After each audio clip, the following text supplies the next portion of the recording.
back with my girl Asia. So Asia, how long ago did we did the last interview? It's been around 6 months. 6 months? October, yep. Wow, time been really flying. Now, I got some questions I had to write down. So, from the last time you and I talked, how has everything been for you? Everything's been amazing. I've been a lot more healthier. In October, I was a couple days out straight from the hospital. I was off a walker, and so now it's been the transition of healing. So let me ask you this. The First, aftermath. well, let's bring our new audience up to speed. Okay. So they gotta know who you are, what's going on with you. Yes. Let's get that. Well, my name is Ashia Allen, and I'm from Portland, Oregon, 29 years young, and I have environmental asthma. So I've dedicated my life and my passion to educating myself so that I can educate others. Just be an advocate to those who can't be a voice if they're going through the same thing as me. Environmental asthma is asthma caused by the environment. So the air that we breathe is toxic and it makes me sick. Simple as that. Okay, so how long have you had asthma? I wasn't born with it. It grew into my system in my body around the age of 8. And where I was living at the time, it was a lot of construction going on. Everybody in every city started doing the max lines, the little city trends and everything. So I feel like it developed due to the environment of where I was staying at. Okay. Now, from then, going through a lot of stuff you've been going through, how is the air now? Well, it's definitely not better. It's not getting better at all. It's actually getting worse because the headlines and everything that we see, it talks about so many things. But if you just think about it, when's the last time somebody even had a conversation with you about the air? Nobody, you know, a person. If they ever did it. I mean, when do black people talk about air? Let's be real. Food and drink. Right. I mean, and you hear about so much negativity and things that sometimes don't affect us. So the fact that this is a problem and an issue that literally affects everybody in the world every day, I think that's problematic. Yeah, but let me ask you this. You have asthma, and it has to do with them cars driving, all this stuff, right? But why should we care about asthma and talking about this on this channel? Why should we care about that? Very simple. Taking away the fact that I have asthma and my specific story, I feel like for so long, the government or the world has found a way to divide African Americans, divide cultures of different people, and the LGBTQ. There's so many different people that are just in groups of, but the air is something that everybody breathes. It don't matter if you black, you white. It don't matter if you're the richest man on this earth. It's a problem that affects each and every one of us to the point where it's on our phone every day. They have to tell us, no one's ever tapped on the AQI, air quality index. You see the weather, but no one ever scrolls down to where it says sensitive to individual groups, people who have asthma. Most days it says that every day. So the air is toxic for me every day. So although it doesn't specifically affect maybe you like today, it affects us in the long run. It affects someone that you may know. You may not even know someone that's dealing with asthma that is in your family, or you know what I'm saying, or just has been affected by it, and they don't even know that it was because of the air. So first, let me ask you this before I ask you the question I was just about to ask you. Okay. You have a boyfriend? Are you engaged or something? Nope, I'm not engaged. I don't have a boyfriend. Still same, if we're doing a checkup, I remember you asked me that question, I'm still in the same place, because the thing about it is, I was going to tell you the aftermath. It's like, yes, I was in the hospital. Yes, I was going through that. But what happens when I leave the hospital? What happens when I don't have 10 different nurses and people taking care of me? So it's levels, and it's a process. Mentally, just getting myself out of being sick, Do you know what I'm saying? Mm-hmm. And like that didn't just stop right away. Like my life kept moving after I wasn't sick anymore. Mm-hmm. But building my strength, being able to just go back into the normal walks of life. Mm-hmm. Like, I'm not about to bring no man into that's a little bit of chaos. You know what I'm saying? Is that, I don't know if that's selfish of me, but I'm like, Yeah, that's selfish. I got a lot going on. Yeah, but you got some men. This is the thing, Asia, because you're a beautiful woman, and you got some men. Everything else still work on you. Absolutely. Okay, well, asthma that might add to that might be exciting to you. No, but what I'm saying, okay, I go on a first date. Right. And I'm like, I have asthma attack. And then I break it down. I done been in a coma, you know what I'm saying? And I'm not about to show nobody. That's not Okay, like. here's my thing. This is my thing.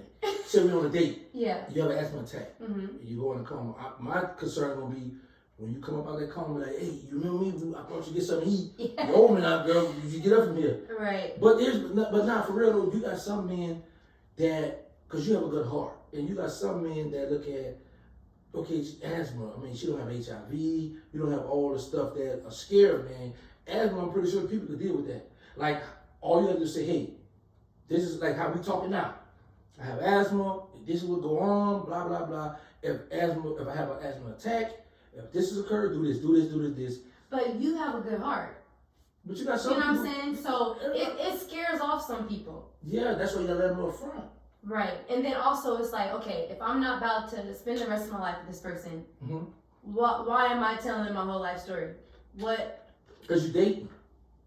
For sure. And you know what? And I have to look at it at different perspective versus just how I feel. Yeah. Because, and like I said, I'm growing. Mm-hmm. And for so long, I'm like, let me heal. And now I'm like, all right, I feel like a little bit like myself again. Okay, so you pop your collar. Pop my collar, you know what I mean? Okay, it's just like when someone has a baby and postpartum and everything, and after that, the aftermath, the aftershock, and just the healing process. And you gotta feel like yourself before you can please or be anything else for anybody else. I gotta make sure where the love is for myself. What am I investing into myself? My health. You know what I'm saying? And maybe that's just the Virgo in me, because I'm like, I got 1,000 things to do to fix myself. The alkaline water, I need to fix my healing. So I'm not preparing for the next time I get sick, but I'm living my life as if I'm never gonna be sick again. And so with that comes, I had to change my whole life. You know what I'm saying? And many people don't realize if you do change your life, so when you do go in the hospital, it's like, okay, there's not 10 different things going on. You stabilize, you know, the many different things that sometimes people that is in the hospital and doctors don't even know about. Because to be honest, like there's so many different things that they just put on us and diagnose us because they don't understand us. Black people have different needs and different deficiencies than white people. And so a D3 deficiency may specifically be geared towards just black people because we need different things more than white people do. But the system and systematically is set up to not be there for us. You know what I'm saying? So are you doing a documentary? Yes. So you're gonna be able to educate us throughout this whole process? Absolutely. Okay. Now, being as though that you have asthma, do that stop you from twerking? No, absolutely not. Oh, so you still can dance? I can still dance. I twerking is not my specialty because I'm trained classical dance, ballet. I went to Grambling State University, so yeah, you still at our clubs there. So listen, yo. So let's see. Okay, so what message do you want to convey to the world? What message? Yeah. Is that your boyfriend calling you? Not at all. It's probably my mom. Ask your mom. Listen, you hanging out on OG Giddy to say you can answer the phone. Right. Like, yeah, we ain't tripping. She approves. Yeah. No, so honestly, just that things are not okay, and I know that's kind of blunt, but when I watch TikToks and everything, there's so many different ways that we can be educated, but it's an agenda. And if I have a voice, if I have a platform, it's going to be to change the minds of the things that people post to go viral. If you have a platform, then use it to make a difference. Use it to share. You have a voice. To share, I'm saying I want to share since I have a voice. And if I got the world's attention, I want everyone to know the air we breathe is not okay. And without us having a conversation about it, like right now, then it won't change. What's in the air? So there's different things that causes air pollution. A lot of things are caused by if you live near an industrial site. So if you're near a freeway and everything, then no one ever thinks about the thousands and millions of cars that drive by just your house. So if you drive in and behind you, you see this big old bubble of gas, that's diesel emissions. And then all of a sudden you're like, woo, making me cough a little bit. You know what I'm saying? It's old engines that causes the diesel emissions to make us fall sick. Also, I believe it's PM to the second power, and that's one of the main things that is in the air right now that goes into our bloodstream, makes us sick. It goes into our mental nervous system. It causes cancer.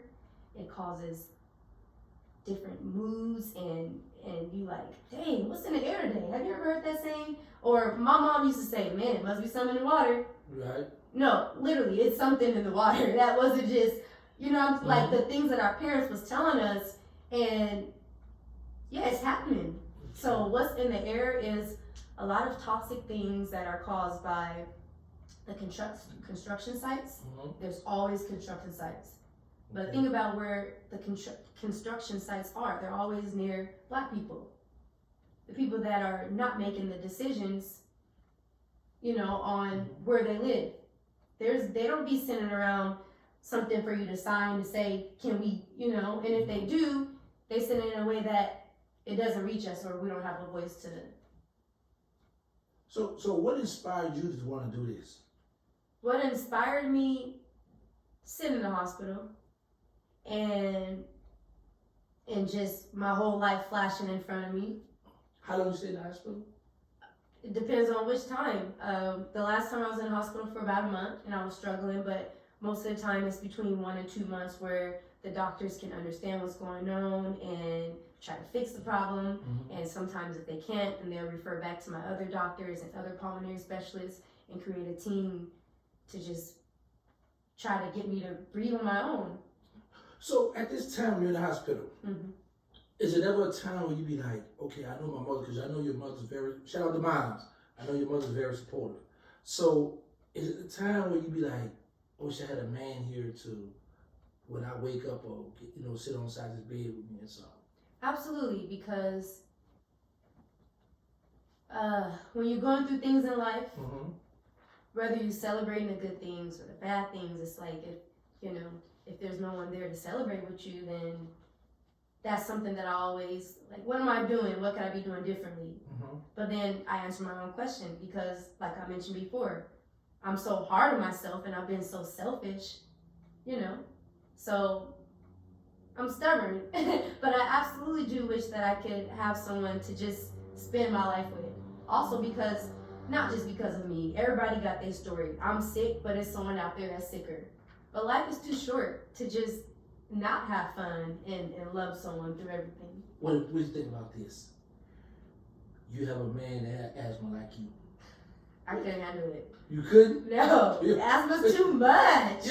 No, we can't both be. No, I mean, if I fell in love with someone and it just so happened, but I'm not gonna be like, I'm not gonna put in my bio, hey, hit me up if you got asthma. Right. I mean, we could, if we vibing, we vibing. Right. But that's not the goal. So do you have an asthma pump? All the time.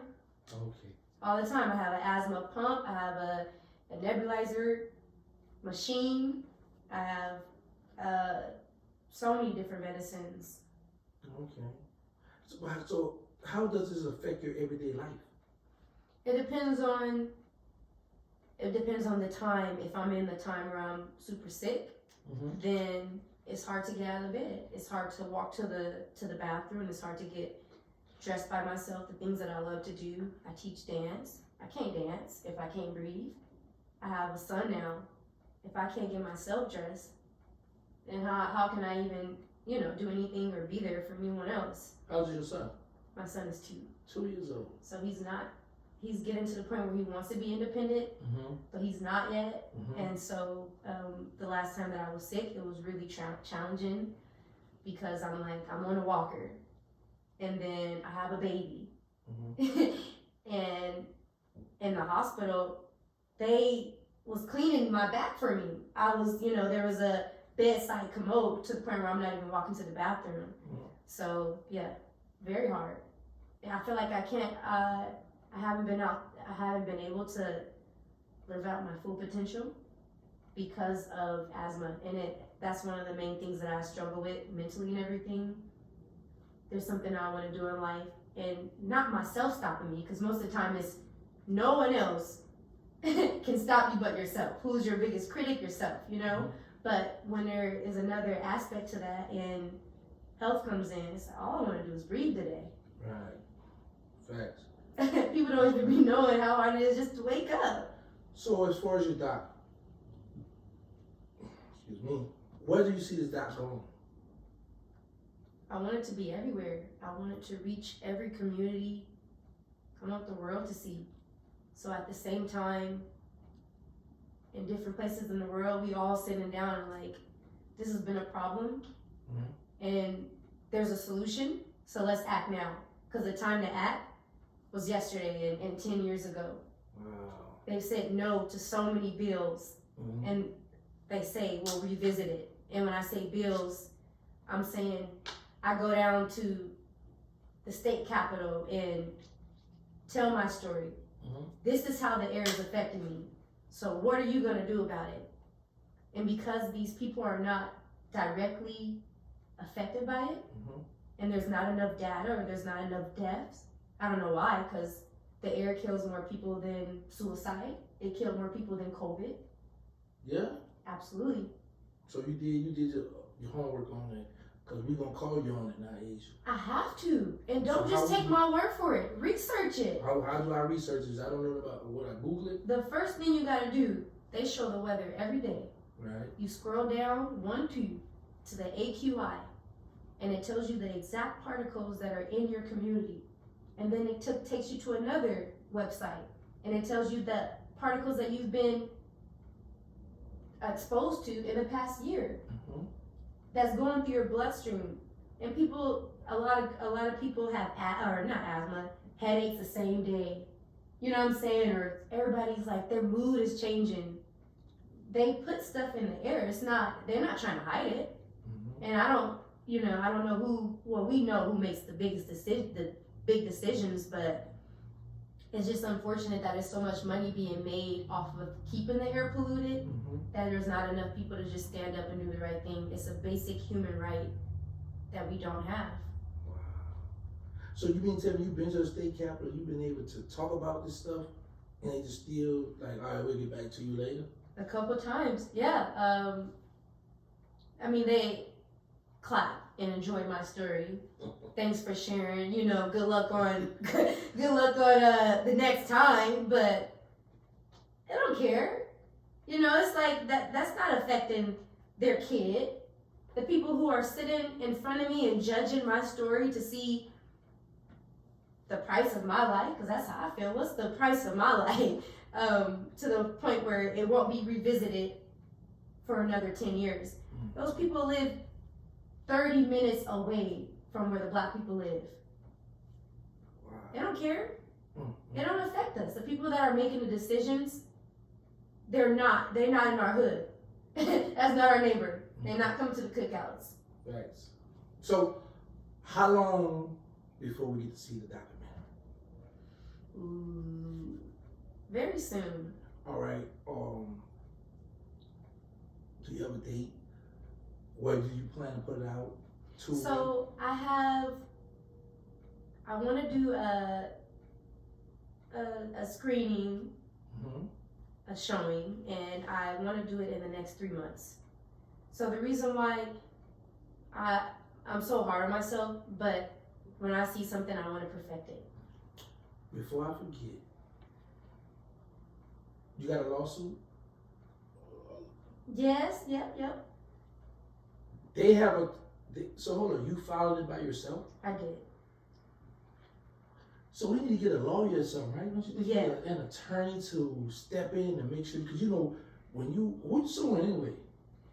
Just being wronged by the exact people I put my life in, the life of myself in their hands. Right. So the thing is, they have an attorney. They absolutely do. So they got some big dogs there. Yes. So y'all have court date yet? No court date. Because they're going to tear you up. You going to, let me be your lawyer.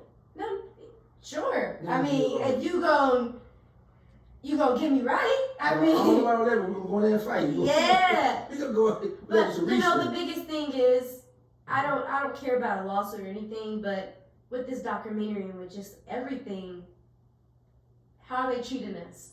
Mm-hmm. When I can't speak for myself because I'm on the bypass machine. I'm on Heliox, which is a mixture between helium and oxygen. It's a thinner air that goes into your lungs when you can't breathe. So sometimes I have 3 tanks, big old green tanks in my room. And the tanks only last for 3 to 4 hours. So then I have 2 tanks sitting outside the room. And if I'm on a breathing machine for days, I can't voice if something's hurting me. So hold on, when you're on a breathing machine and no talking, just straight getting the air. It's breathing for me. You can blink your eyes or something though? Or you're conscious?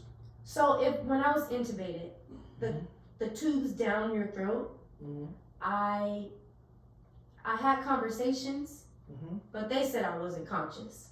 I felt like I was in the room, but they said I was gone, you know. And that was the first time that my doctor, she's like, you're knocking at death's door. And I'm like, but I don't feel that way, you know? So to answer your question, each experience is different. I've had outer body experiences, things that I can't really explain, and I've had near-death experiences, but it was the most peaceful thing ever. Wow. All right, so do you got anything you want to tell the people? First, we know one thing. What kind of lawyer we need? We need a lawsuit. What kind of lawyer? Yeah, malpractice. All right, y'all. Anybody know about any kind of attorneys? Leave it in the comment. Send us, put the phone number in there. So, what they call email address, website. Cause we need to see the ratings. Cause we need a good lawyer. Yeah, I'm gonna help you get a lawyer. You gonna give me some money? I appreciate it. If No, we get something, we gotta win. That's what I'm saying. Say when you win. Yes, absolutely. All right. Yeah. Give me one. We locked in. Hey, yo, get us an attorney, y'all. Help us out. Get us an attorney. We need an attorney. But no, honestly, because how many people are not here today to be an advocate for themselves that didn't make it to even file any type of wrongdoing, or to be here just to tell their story that they knew what was killing them and couldn't do nothing about it. So I know what's going on in my life. I can't just fake it. You know, I'm not living in fear. I'm not living like I'm gonna die tomorrow. But at the same time, if I know what I have up against me, who am I not to change my life, to try to change my community, to change my world? I know I can't change the world today, but my mindset is I can. And I know that begins with my world, with my community, with myself,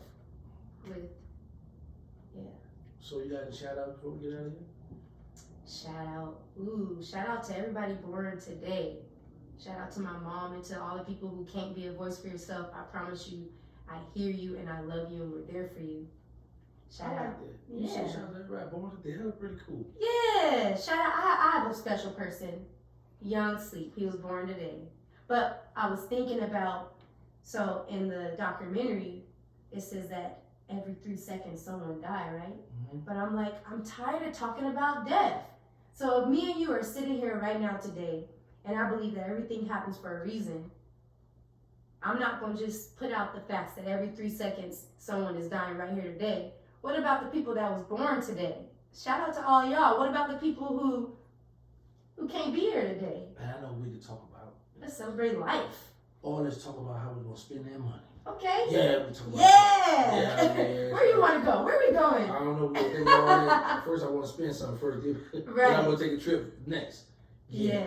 So, do you have like Instagram, Facebook? How can people contact you after this? Yes, absolutely. My name is very simple. Ashia Allen. ASHIA ALLEN.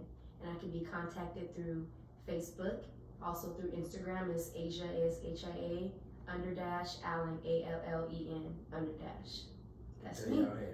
So it's all right for the guys to be in your DM? Absolutely. Okay, y'all go to DM, holler at her, it's going down. So what about, like, you about to do the YouTube channel, right? Yes. So they're gonna be able to keep up, talk to you, you're gonna be able to keep us up to date on what's going on. I just want to be more, I'm not a social media person. I got too much going on in my life. Mm-hmm. But what if there's people right now that's going through the same thing, taking the same medicines, don't necessarily know exactly how to be an advocate or know the laws and the rules up to just, to receive help. Right. And I just want to be that. There's asthma coalitions in different cities, and I want it to be in every city for families. Mm-hmm. So hold on, you own your own business? I do. So you got money then. So I have a couple of different businesses. Yeah.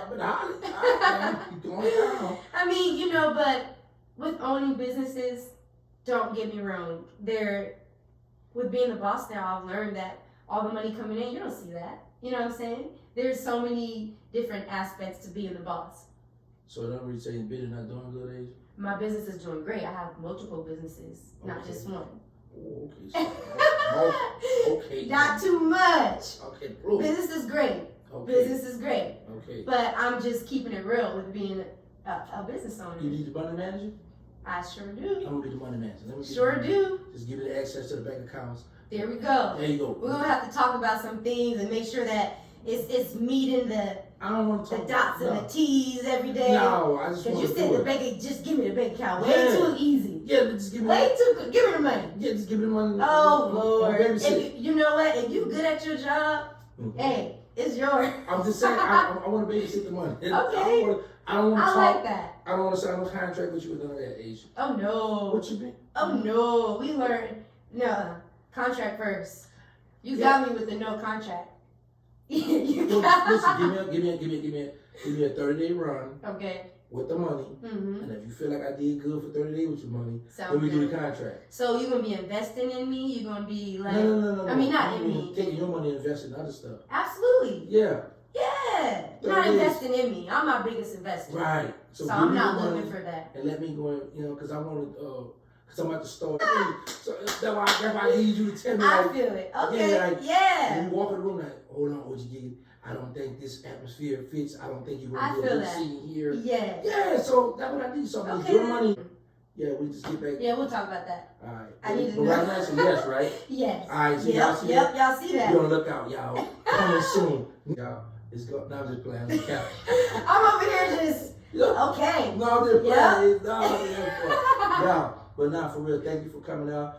Thank you for educating us on the air, because a lot of people don't know about that. And that's something serious. And here's the thing. We never pay attention. We never get really involved until it hit home. So now we got a chance to look into it before it hit home. Yeah. Because once it hit home, then we want to be all on social media, right. All outside with a picket sign. Y'all don't bad, y'all wrong, pass the law, hooping and hollering. I mean, not to mention the election coming up. So there's going to be many different things that are taking place just in the first 21 days. People need to research Project 2025 because the air is our basic right that we don't have. And there's been so many black on black crimes. They try to distract us. This is the biggest distraction. What if the whole time they distracting us, putting the black people against the white people so that we won't even care about the air? And it's worked. It's worked, right? Yeah, big facts. Now, she giving us some game, y'all. So let's take that and run with it. All right, you ready to go do the podcast? Yeah. We better go do the podcast, y'all. We out. Give me that one more again. Ashia Allen.